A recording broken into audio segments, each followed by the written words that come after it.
Hey everyone, welcome to my channel. Today, we're not just on a revenge mission, we're here to talk about handling complex relationships. So, Boris tries to dodge the topic a bit while Hans urgently explains everything we've been discussing. His suggestion is to give Hans 4 days to find the traitor and make sure he can spill the beans. Boris cut Hans off before he could protest and rushed them out. With time running out, Hans kicked off the investigation at full speed while everyone suspected Tony. There was no evidence. Then, a call from the intern broke the stalemate. Hans parked the car downstairs, ready to wait for the intern, when suddenly there was a loud explosion. His car was blown to bits. Hans realized this was the enemy's greeting. At the station, the fingerprint report was in, but Domo's match was unclear. Because there was no DNA sample in the database, but since the finger showed up near the villa, the police jumped right into a search. Seeing the chaos below, Hans was on the verge of plus or minus a pound. He glanced at his daughter's photo and calmed down. Just then, the sheriff knocked and asked Hans how he remained so calm after his car exploded. Hans explained that he had quit, so legally he was no longer the owner of that car. The sheriff told him the bomb that blew up the car was Romanian-made and suggested Hans have a chat with Domo. Hans retorted he didn't want his car blown up. The sheriff advised asking Domo if he offended any Romanians. But Hans wasn't going to help the police, or as they say, game over. Then the sheriff dropped a bomb, saying they found Domo's finger. The sheriff asked Hans if he happened to know where the rest was, and Hans feigned innocence, playing the dumb card. The sheriff left, frustrated, while Hans discovered a little recording device at the blast site, completely unaware of the gravity of the situation. Using the info from the sheriff, Hans directed Leo's men to find who was responsible for the bomb, but of course, Hans found them 6 eyes. As for why he didn't die, Hans just shrugged like he was playing a survival game. Hans dragged the guy to the basement, ready to use a little hot water therapy to extract the truth. Just get him soaked, and if he answers, wrong punishment. The simplicity of the method was almost laughable.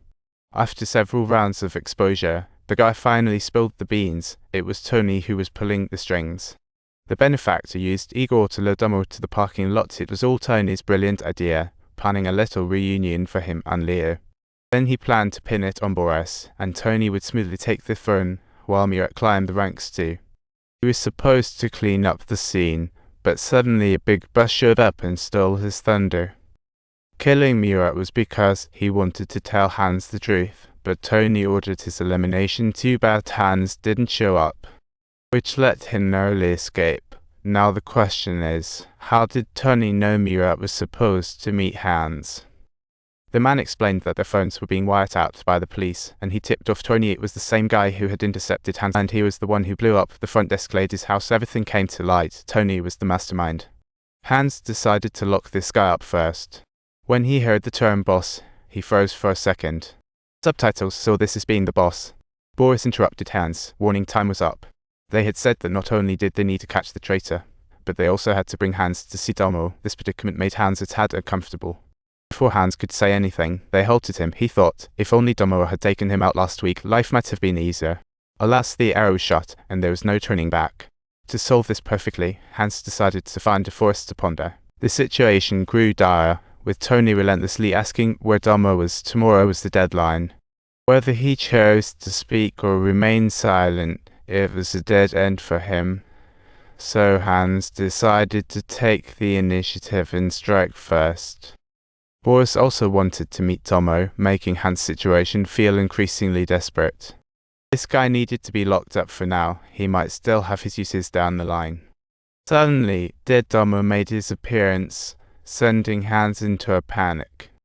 As for the sheriff who relentlessly pursued him, they were just old classmates unless he crossed a line. Hans didn't want to kill him. But that crooked cop who leaked info to Tony seemed to still have some utility. Finally, Hans came up with the answers. Detailed plans were born.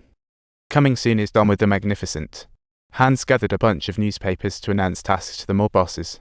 A spectacular show was about to unfold, but Hans had no clue that Noor had arrived at Tony's bar. Hans gathered all the top dogs at the kindergarten, aiming to isolate Tony. And Tony wanted to see how Hans would pull off this Red Door feast, and then he witnessed it.